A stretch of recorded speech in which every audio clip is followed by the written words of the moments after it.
prazer estar aqui com todos vocês. Eu sou a Maria Luísa Souza Barbosa, sou médica veterinária geriatra homeopata, mestre em saúde única. O tema desta palestra é homeopatia na saúde e bem-estar de animais senis. De forma breve, eu começo a introduzir o que é senescência e senilidade. Então, a gente tem a senescência demonstrando os sinais característicos de envelhecer, né? E a senilidade, quando a gente já tem ali o conjunto de mudanças fisiológicas que normalmente acompanham uma questão patológica, mas que muitas das vezes na senescência não são prejudiciais à saúde.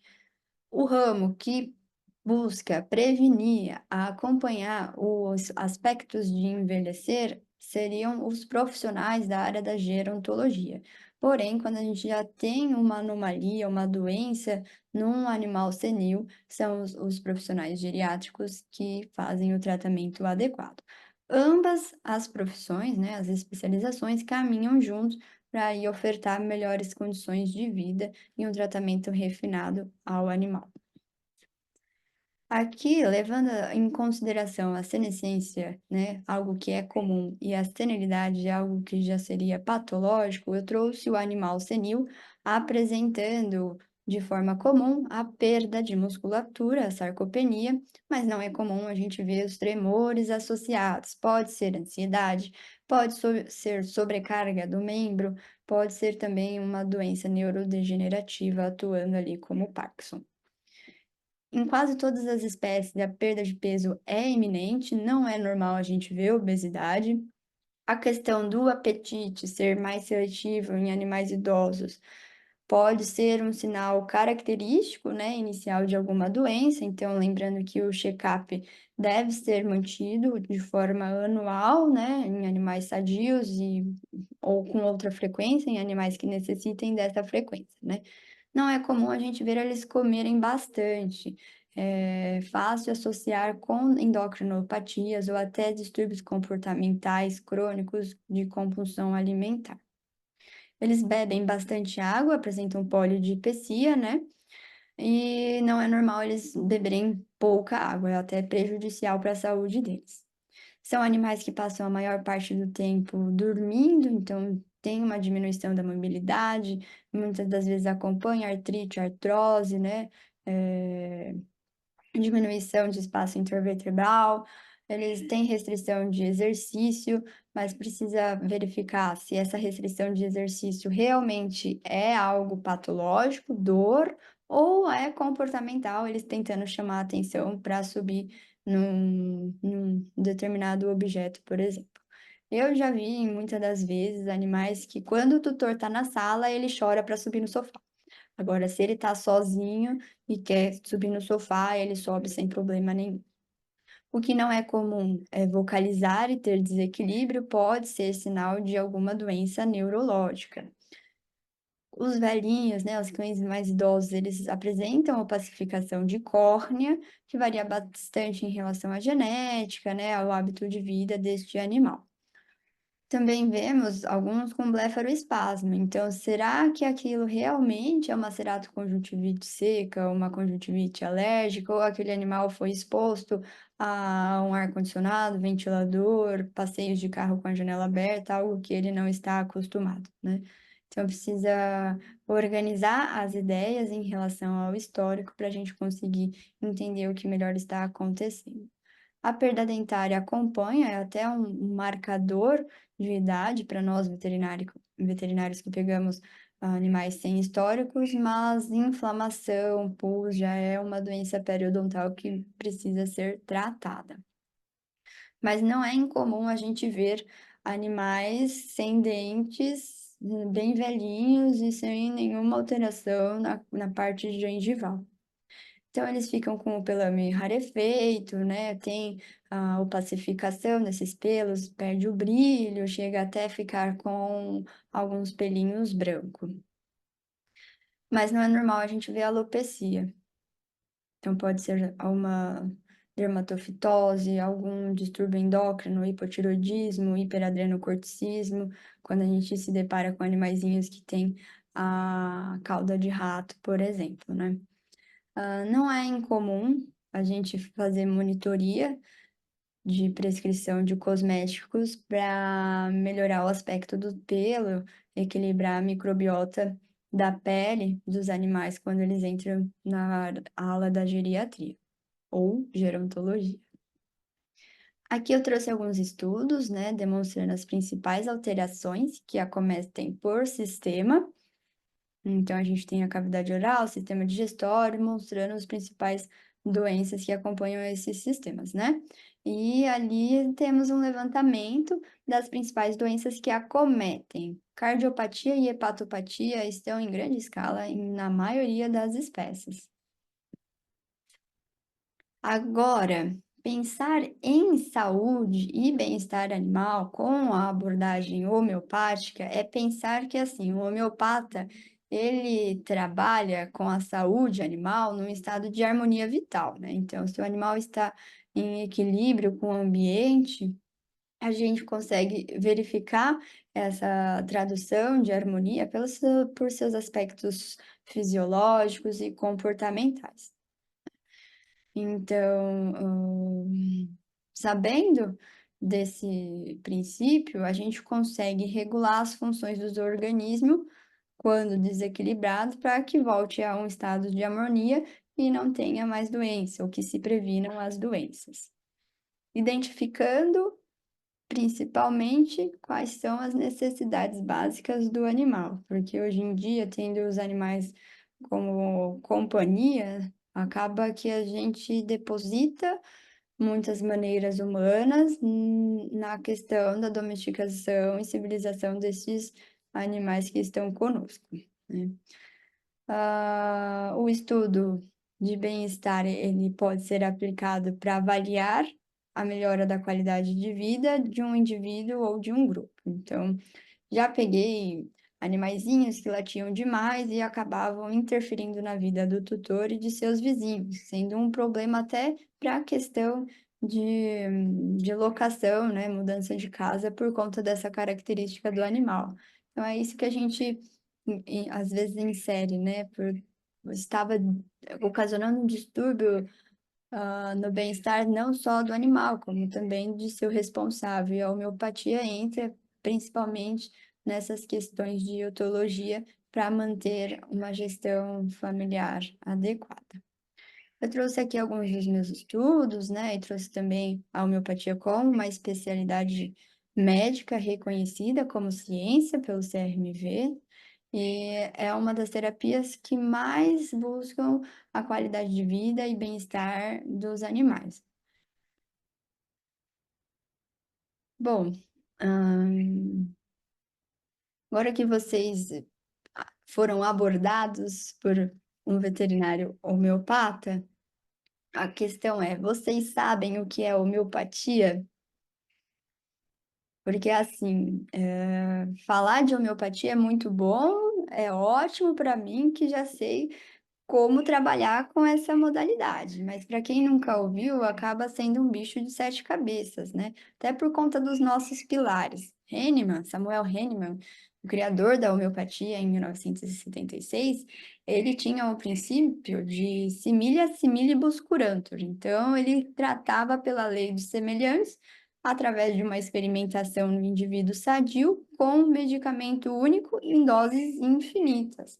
Para a gente traduzir isso para vocês, eu trago alguns casos clínicos que eu vou mostrar ali na frente, que vão nos ajudar a entender o que é a lei de semelhança, né? Mas de forma precoce, a experimentação no indivíduo sadio seria utilizar um medicamento que causa dor de barriga no indivíduo são, saudável, e verificar que aquele remédio realmente causa dor de barriga, né? Mas isso só foi descoberto depois da experimentação, tá? Então, todos os medicamentos foram experimentados em humano e em animais, e já é assim, ó, bem antigo, mais antigo que a alopatia.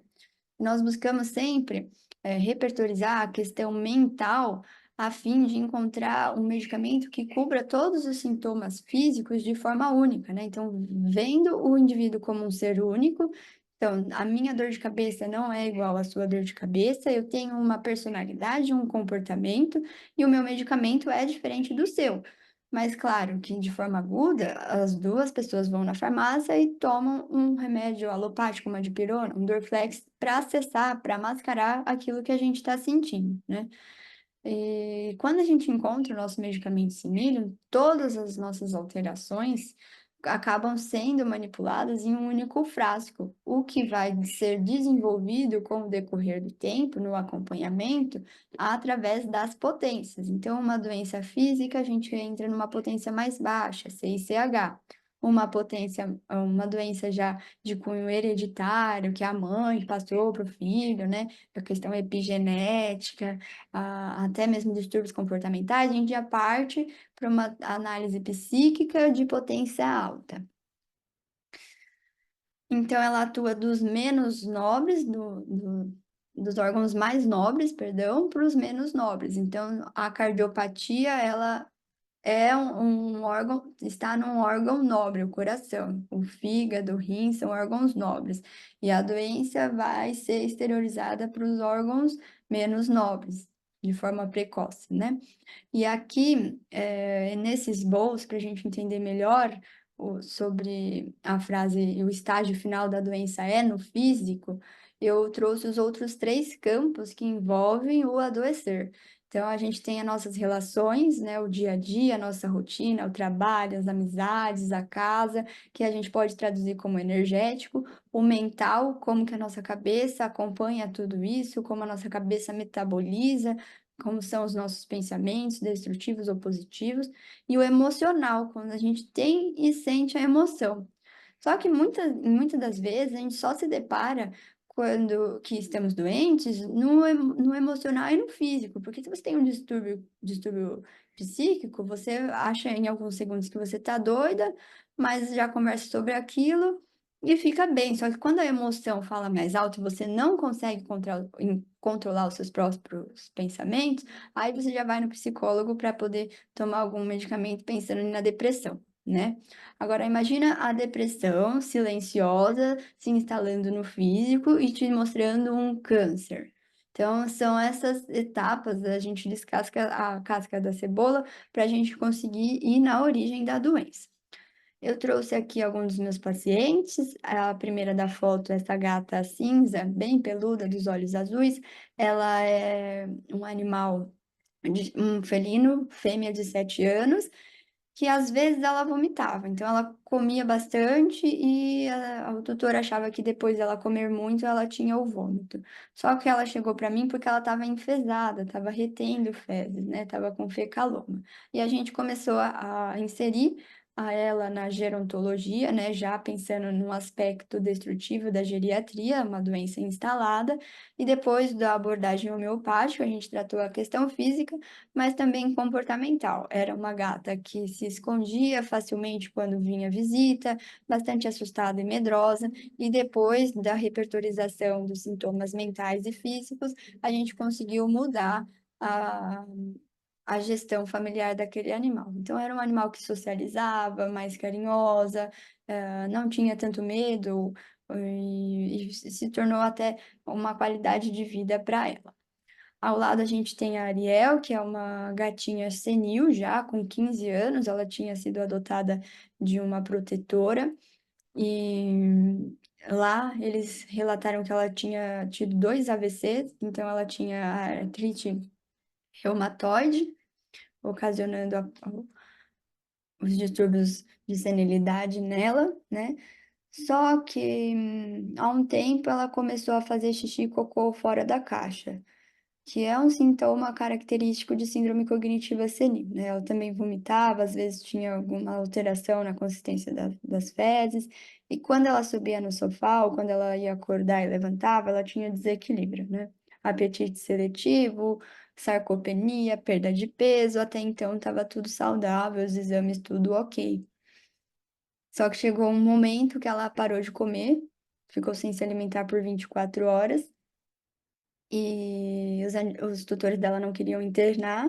Se fosse acontecer alguma coisa com ela, ia acontecer em casa.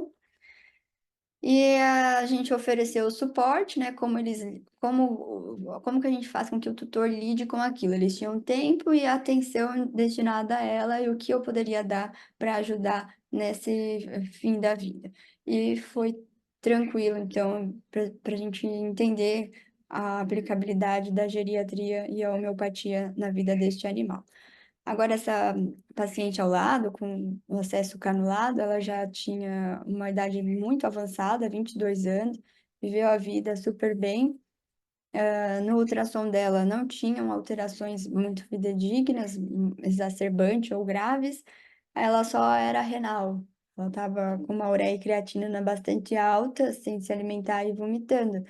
De início, o tutor que trabalha bastante, né, a opção foi internar, até porque na alopatia a gente tem os medicamentos disponíveis de imediato e eles estão ali sempre para nos dar o suporte, né?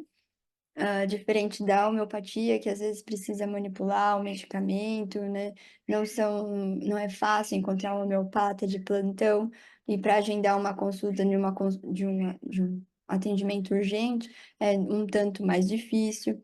Então a gente interna esses animais e depois faz uma análise para poder enviar esse animal para casa para passar seus últimos dias em casa. Mas essa, infelizmente, não resistiu, né? A gente vê que ela já estava muito, muito debilitada, é, como se fosse uma bateria do celular. O celular dela já estava sem bateria. E isso a gente tem que levar em consideração também, até para pensar nas doses, nas bulas, a gente tem alguns ressalvos para filhotes e gestantes, mas e o animal senil, que tem um metabolismo mais lento, que muitas vezes não tem a capacidade o suficiente de metabolizar, de fazer a ação daquele remédio, ou até mesmo excretar aquele princípio ativo do corpo, e sabendo que a gente precisa tratar ele, vai intoxicar e vai piorar, agravar ainda mais o quadro. Então, a homeopatia ela acaba sendo um carro-chefe nisso. E ao lado a gente tem um paciente canino com paresia, ele já tinha um estágio avançado de síndrome cognitiva senil, então antes dele paralisar ele andava em círculos, né? Tinha head press, aí ele paralisou, não tinha alterações muito fidedignas, apenas alguns bicos de papagaio, só que ele foi internado por conta de uma hematoquesia, ele estava defecando sangue, e aí é que eu falo, metronidazol a gente faz o uso prolongado ou trata e depois já suspende, 2 vezes ao dia, 1 vez ao dia, qual a frequência? Tem todos esses estudos na parte da geriatria, então vale a pena, às vezes, quando a gente pega um animal de idade, sentar e ir pesquisar mais a respeito daqueles remédios que a gente utilizou no protocolo e como a gente pode especificar para o paciente que está ali em questão, tá? E quais são os problemas mais comuns que fazem os tutores procurarem a homeopatia? Normalmente são paliativos, até mesmo é difícil o colega indicar a homeopatia num tratamento. Eles tentam de tudo e depois eles acabam indicando outras opções que para eles são alternativas. Mas a homeopatia ela não é uma alternativa, ela deveria ser uma opção, né?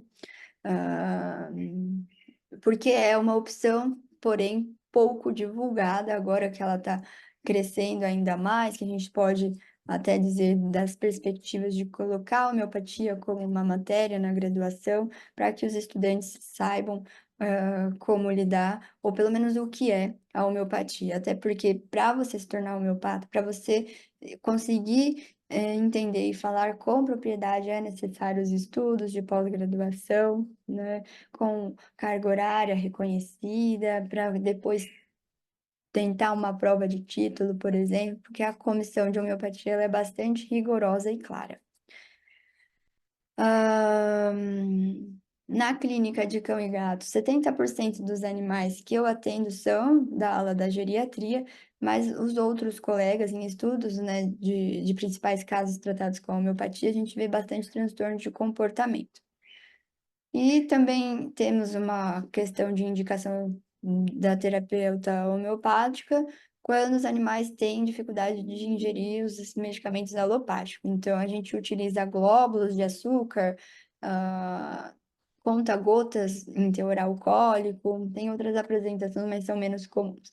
e a dose não é dose dependente, é estímulo dependente. Então, para pequenos mamíferos, aves, a gente usa 1 glóbulo, para gatos, 2 glóbulos, para cães, 3 glóbulos, e para animais maiores, até 5 glóbulos, e a frequência varia de acordo com a intensidade da doença, justamente com a potência e também a questão da necessidade do estímulo para tratar aquele animal.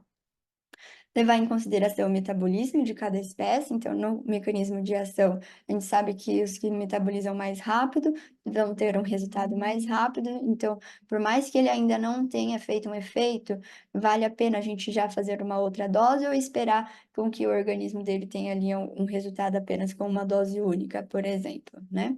Ou répteis, que têm o medicamento, o metabolismo mais lento, até mesmo os idosos, qual o estímulo que a gente vai utilizar.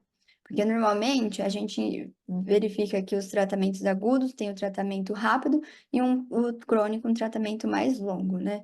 Tudo aí viabilizando a melhora da qualidade de vida com a ausência de efeitos colaterais, oferecendo energia e força vital ao organismo, podendo ser aplicada em todas as áreas da medicina veterinária. Então,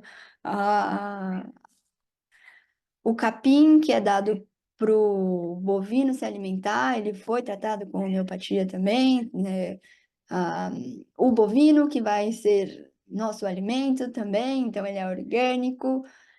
Peixes, estrela do mar, pinguim, elefante, tigre, todos os animais podem se beneficiar com essa modalidade. Eu trouxe um caso clínico para vocês entenderem como que funciona o nosso pensamento em relação ao protocolo. Nós pegamos os principais sintomas que gostaríamos de tratar, né, que são características do animal, jogamos nesse repertório digital e ele já nos dá os principais medicamentos que cobrem, né? Então, o natro muriático, por exemplo, ele cobre 5 dos sintomas e a pontuação dele foi 9. A Nux Vomica, ela também cobre, só que ela cobre 4, mas teve uma pontuação grande. Então, aí a gente vai começando a manejar em relação a esses aspectos através da leitura da matéria médica. Falando um pouco mais sobre a Belinha, uma cadela de 13 anos, ela chegou com queixa principal de convulsão, mas na verdade o que ela tinha tido era um AVC.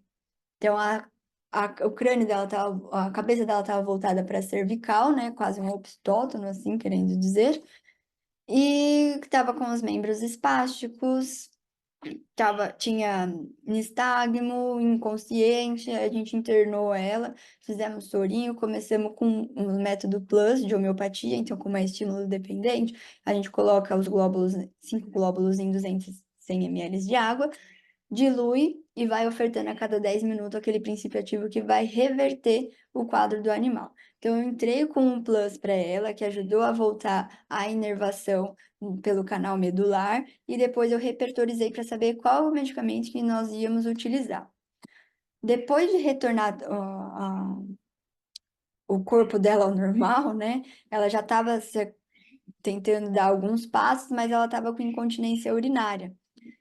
E eu falei, ó, por mais que eu tenha feito um tratamento que foi eficaz, que está retornando, que está tendo o resultado, eu vou precisar do similium dela, porque tem questões aí para eu tratar. O natro muriático, ele é ótimo para luto há mais de 10 anos. Ele é feito de um princípio de conservar, né? A gente conserva a dor, conserva rancor, conserva a mágoa.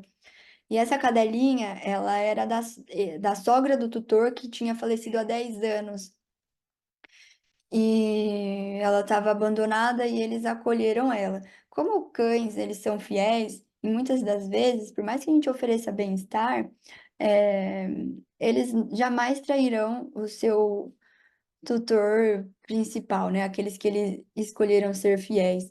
E aí, o resto da vida ela viveu sofrendo. E aí chegou no fim da vida dela e a gente teve que tratar essa questão, tá?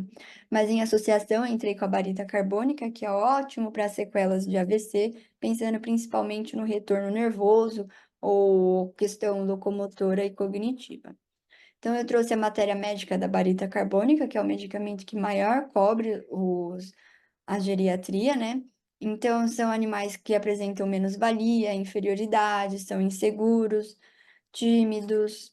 e com forte aversão a estranho, eles sempre se escondem. Tem sobressaltos por susto ou por ruídos, né? Afinidade pelas glândulas, então já entrei em animalzinho que tinha sequela de AVC, com vários lipomas. Depois dos 30 dias da barita carbônica, ele regrediu e foi bastante legal, né?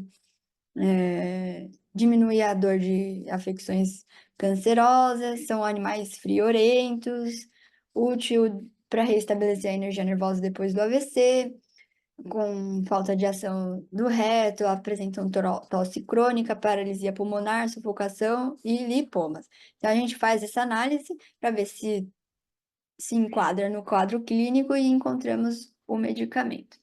Já em associação, eu trouxe o sulfur, né? Que ele é o sujinho da matéria médica. Então, é aqueles animais que têm uma relação com as excretas diferente, né? Coprofagia, o que deita no xixi, rola no cocô, né? Eles demonstram essas características para nós, principalmente na questão da pele. Eu utilizo o sulfur também por conta da questão das sujeiras das células.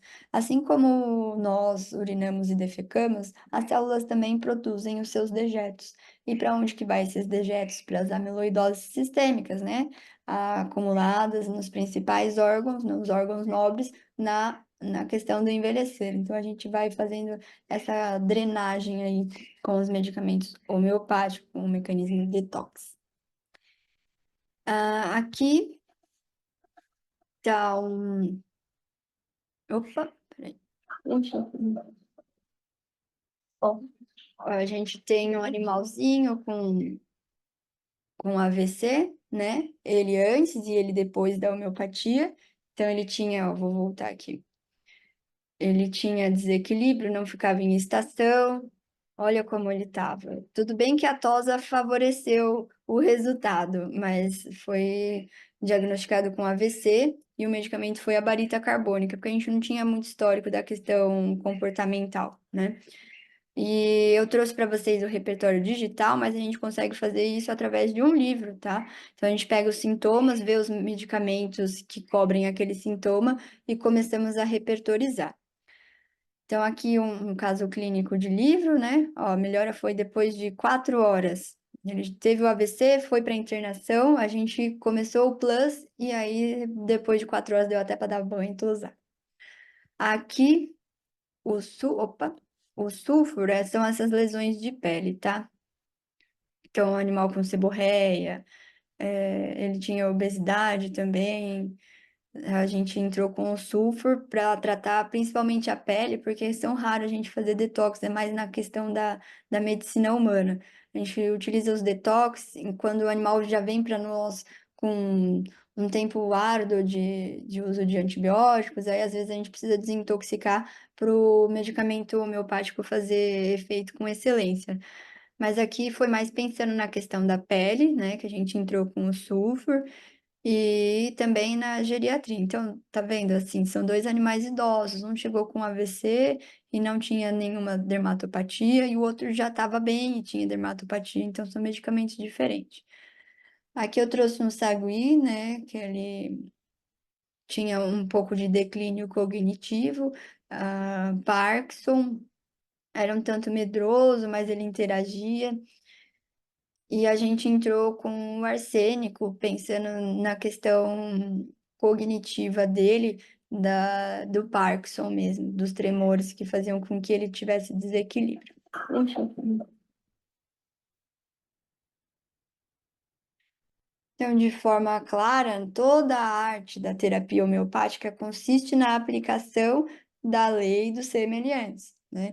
E é necessário que o profissional tenha conhecimento da semiologia clássica, porque senão não vai conseguir entender o princípio ativo dos medicamentos, né? As particularidades anatômicas, fisiológicas e comportamentais de cada espécie, para a gente saber o que é fisiológico, o que é normal ou não, né? Curar o animal é fundamental e não a doença ou partes isoladas do corpo. O homeopata ele vai ver o organismo inteiro, todas as alterações e tentar escolher apenas um medicamento, né? Porque às vezes eu tive um AVC, mas eu tenho dermatopatia, então eu vou passar no cardio, né?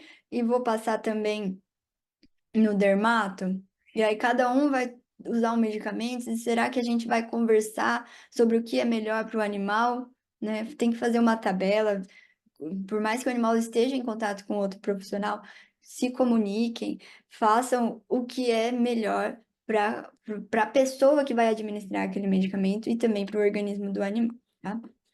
E é isso, eu espero que eu tenha conseguido levar um pouquinho, né, que foi bem rápido a mensagem do que é a homeopatia e do nosso carro-chefe, que é a geriatria, para depois a gente estar igual o Sansão dizendo que nós estamos envelhecendo bem, tá? Aqui está o meu contato, se precisarem é só me contactar, que eu estou aberta aí a responder qualquer dúvida.